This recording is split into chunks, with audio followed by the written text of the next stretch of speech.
Welcome back. I'm Ms. Killen. Thank you for coming to learn with us at MPB. We are starting a brand new chapter this week. We are looking at Unit 5, which is our linear equations, inequalities, and functions. Today we're going to look at some new standards, which are FIF3, FLE2, and FBF1. I can write recursive and explicit formulas when given tables of values. So let's go ahead and jump into this new unit. All right, so let's consider this sequence that we have here. I have a 2, 7, 12, 17, and 22. Now these would be considered our terms of our sequence. And when you see these dots at the end of a sequence, that's telling me that this sequence is going on and on and on. It just doesn't show all of my terms, but it does tell me that it continues. These are my actual terms, which is under my blue arrow, and then, like I said, the dots show that this sequence goes on and on. Now, if we look over here on the right, it tells me that 2 is my first term, 7 is my second, and so forth. This is what we call, it looks like arithmetic or arithmetic sequence. Each term is obtained by a constant number. What is happening to the previous term? So if we look up here, what happens to 2 to go to 7? I'm adding 5. What happens to 7 to get me 12? I'm adding 5. What happens to 12 to get to 17? I'm adding 5. So my common difference between each of these is I am gaining 5 more to get to my new term. So when it says each term is obtained by adding a constant number to the previous term, that's what it means. I've got to look at this sequence and see what I'm doing to go to that next term. So let's look. Do you notice what the change is? Well, we've already talked about that. I'm adding 5 to each one of these. So what I need to do is look to see what my terms look like and what my terms' names might possibly be. Now, where my sequence starts is called my initial term. Now, when we have the word initial, which we're going to many times within this chapter of functions, initial means at the beginning, where it all starts. So for this sequence, I am starting at the number 2, or my initial term is the number 2. So we've also looked on the previous slide that we are adding 5 to each one of these terms. So just so we can see and help gain some more knowledge, if I added 5 to this 22, what would be my next term? Exactly right. It would be 27 and then 32 and on and on and on. So you're exactly right. Okay, so now it says you can use an explicit formula with this arithmetic or arithmetic sequence. We have a formula. We always have a formula, which is always good because it's a general rule that I can use for many types of sequences. So if we have a different sequence with different numbers, I can still use this rule to help me find unknown terms. So let's look at this. The general rule is a sub n, which is the number I'm looking for, equals a sub 1, which is my initial number, plus n. This is the term number I am looking for, minus 1. And then d is going to be that constant change that I see. It's going to be that constant change. And then we said this a sub n is the number that I am looking for. So we need to make sure that we are dissecting these formulas on our notes page to make sure that we know what each one of these a sub n or a sub 1 means. All right, so that's what that dissection looks like. Okay, so just so we can understand how this works, we've already seen what our first couple of terms are, so let's see if we can plug this in and work it. So we know that I started at 2, and let's find our fourth term. So I have my fourth term I'm looking for, minus 1. times my 5. Now that is a simple calculator skill. So I'm going to grab my calculator and I'm going to put this into my calculator exactly how I wrote it. So let's go ahead. I have 2 plus parentheses 4 minus 1 parentheses 5.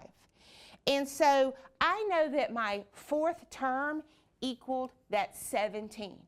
This is how I take the information of the formula and put the information that's given from my sequences. So this is how I dissect that explicit formula. Let's see what's next. Okay, so now we're looking at a table of this function.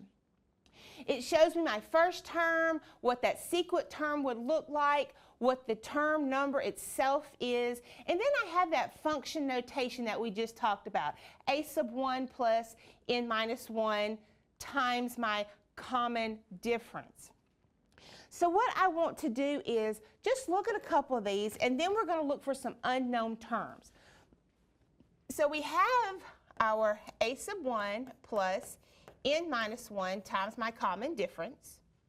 I know that my a sub 1 was 2 plus, let's find our 7th term. So I'm looking for my 7 minus 1, and we said that my common difference was a positive 5. Again, let's go to that calculator skill that we're learning and plug that calculator in, plug it in the calculator just the way that I've written it up here in my black. So I've got 2 plus parentheses 7 minus 1 parentheses 5. And what do I get as that 7th term? I do get that 32. So I can see how me plugging in the different numbers to the equation is working. Well, that's good. But what if I need to know specific terms that are way, let's say the 43rd term or the 72nd term? You know, Ms. Killen, there's got to be an easier way. Okay, so let's look at those. All right, so with that question in mind, let's do some practice. So I've got my a sub n equals a sub 1 plus n minus 1 times d. And then here is my new sequence that I want to use. Now, the first part we're going to do is we're going to do paper, pencil, and then I'm going to show you a trick. So I know this is my first term, my second term, my third term, fourth term, fifth term. So let's go ahead and plug one of those in just to make sure that we're understanding how this formula is working.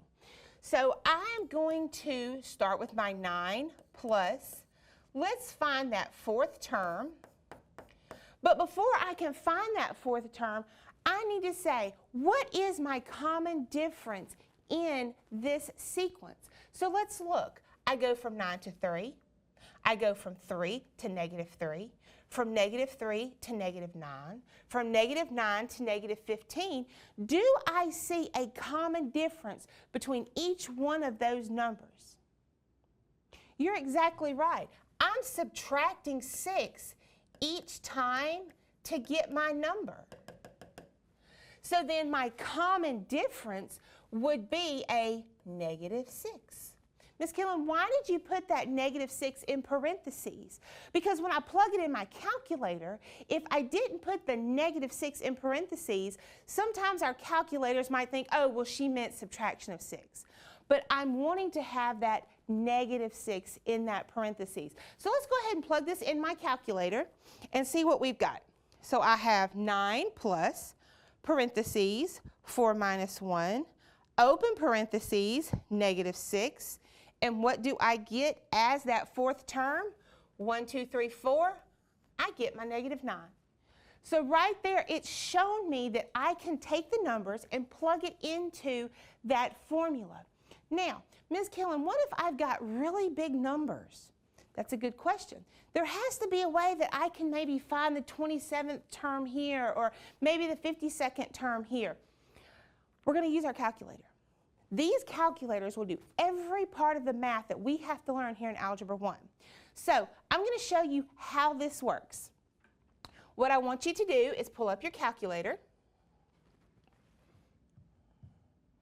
Okay, so my calculator looks like yours. So the first thing I'm going to do with this calculator is I am going to hit my second button, and I'm going to go to my stat button, and you're going to see this screen. This screen is for my statistics. I am going to scroll over to the right where it says ops or operations, and then I'm going to scroll down to number 5 that says sequence. So that's what I'm doing. I'm doing a sequence, and I'm going to press enter. Now you see the expression. What is the expression that we wrote for this sequence?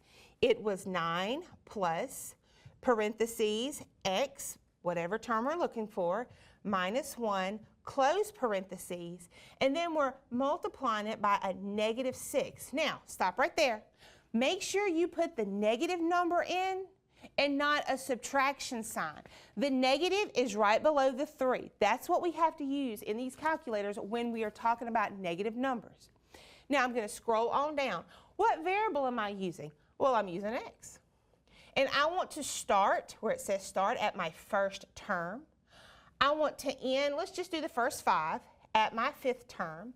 And I want it to count in steps of 1 number at a time. And then I'm going to press enter.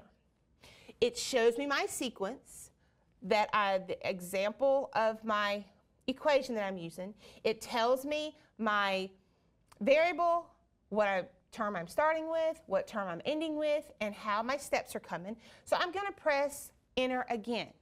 Now, look at your calculator and look at the sequence that's on your notes page that we just wrote. -9, 3, -3, -9, -15. It gave me the sequence that we just had.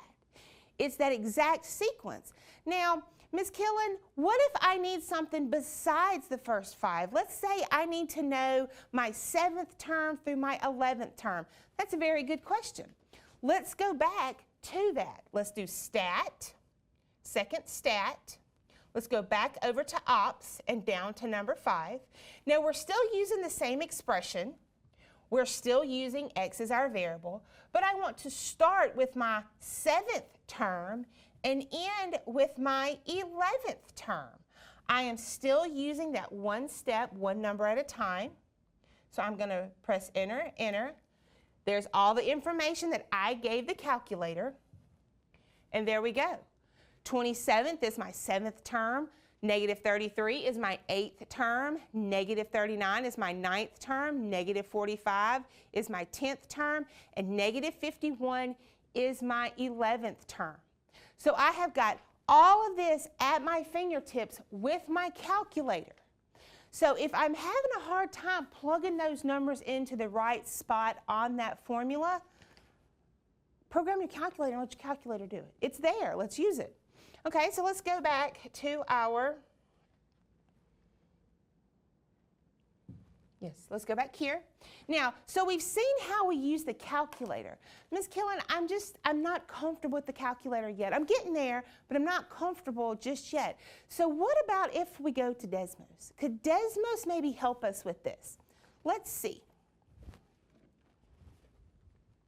So I want us to go to Desmos using those same things that we use in our calculator. So we pull up Desmos. The first thing I'm going to do with Desmos is I'm going to put my formula in. I'm going to put 9 plus, open parentheses, x minus 1, close parentheses, open parentheses, -6. Now, Ms. Killen, you told me with the calculator I had to use the negative sign. You do. But on Desmos, Desmos has it programmed in itself that when I use that subtraction sign, it is the negative. So we're good there. Now, it's graphed it for me, but I don't have time to go and look at this first term, this second term. So what I'm going to do is I'm going to pull a table. Now, we remember how we pulled that table? We go to our gear, and we hit the table, boom, there's my table. Now, my first term was 9. My second term was 3. What do you think my third term was? -3. What about my 4th term? -9. My 5th term, 5. But it wanted to know the 27th term. So I'm going to go to Desmos, and I'm going to plug 27 in there. And it gives me my 27th term. Well, Ms. Killen had also wanted my 52nd term. So I'm going to go to my next x value and put my 52nd term. So I have seen any term that I want from Desmos and any terms in a sequence from my calculator.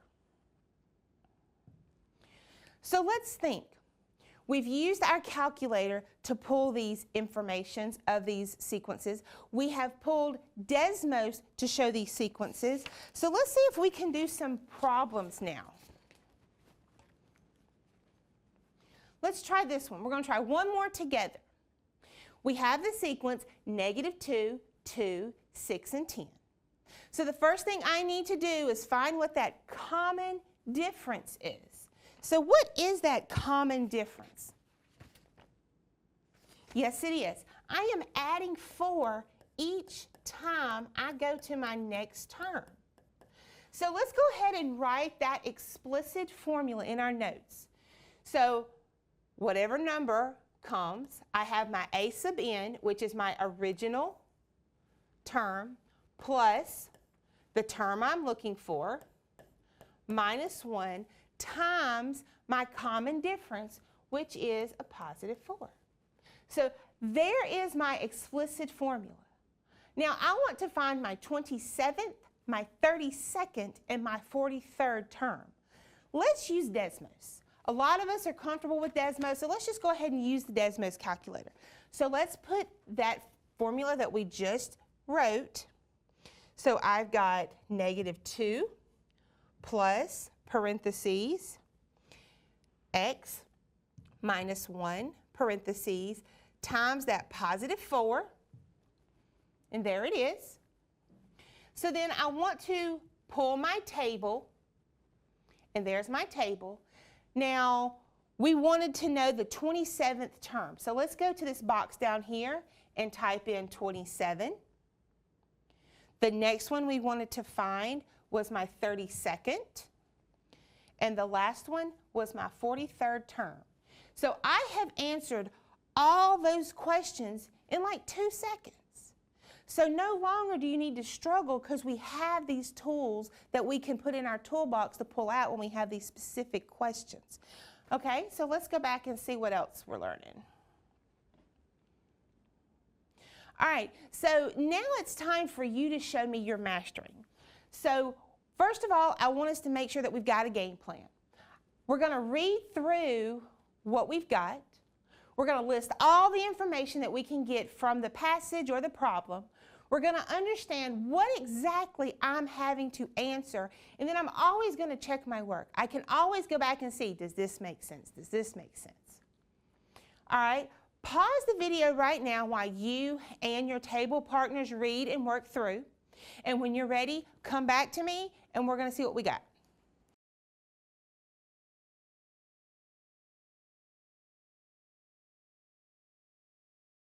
All right, so let's see. Did you get the answer? Here we go. Clark must set up the auditorium for the band concert Thursday night. There are 22 rows of seats in the auditorium. The first row has 27 seats, the second row has 29, and the third has 31 seats, and so on. Part 1, how many seats are in row 22? So before we can answer that first part, what I need to do is I need to go ahead and list the information I'm given from my passage. So for my first term, I start with 27 seats. My second term, I have 29 seats. And my third term, I have 31 seats. Now I'm fairly confident I can write my equation from here. So I have my a sub n, my a sub 1, excuse me, which is my first term, plus whatever term I'm looking for minus 1. Now I need to know what that common change is. What am I doing every time? Every time, you're right, I'm adding 2 more seats. So I am adding 2. So let's see. I want to know my 22nd row's amount. So I'm going to either pull my Desmos or my calculator, whichever one you used. I'm going to pull Desmos. Let's just use it since it's right here. Okay, so I have 27 plus parentheses x minus 1 parentheses times 2. I'm going to pull my table, 27 and 9. We saw that just to make sure it's working right. We can do our third term, which we get. Now, it wants to know how many seats I have in the 22nd row. I have 69 seats. So the answer to my question, my 22nd row would be 69 seats, or 69 seats. All right, here's my next question. How many seats are there in the first 5 rows? Whoa. Let's go back to that Desmos. All right. So I know when you go back to Desmos, yours is already there, but that's okay. I'm just going to plug this back in. All right, so I'm pulling my table. So I have my first, my second, my third term, my fourth term, and my fifth term. So it wants to know how many seats are in those first 5 rows. So what I'm going to do is I'm going to add them up. In my calculator, I'm going to say 27 plus 29 plus 31 plus 33 plus 35. And how many did you get? I got 155. So that's good. We now know that we have 155 seats in those first 5 rows. Now that third part, you had to maybe do some talking with your partner or maybe really look at what it's asking. It wants to know how many seats are in the first 10 rows. And once I find that number, if I sold each one of those seats for $2, how much money would I get? So you follow the same pattern that we did for those first 5 terms and 5 for 10 terms, and we find out that there is 360 seats with those first 10 rows. Now, if I sell all 360 seats tickets for $2, what's the maximum number I'm going to get? I'm going to get $720 for selling those seats. That's some good work. That was some good discussion that we had about these different problems. Now, one thing I don't want to forget, we need to make sure that we know what our initial term is, where it's located, and how we use it. We want to look for common differences between those terms always, because that's what's going to help us when we have to go to those different terms. We're looking at that general function of arithmetic or arithmetic sequencing, making sure that we're writing it correctly so we can put it in our Desmos or our calculator. And then we want to know how to plug those formulas in to look for specific terms, depending on if I'm looking in a calculator or I'm looking at Desmos. I'm so glad you came to work with us today and learn with us today. My name is Ms. Killen, and thank you so much.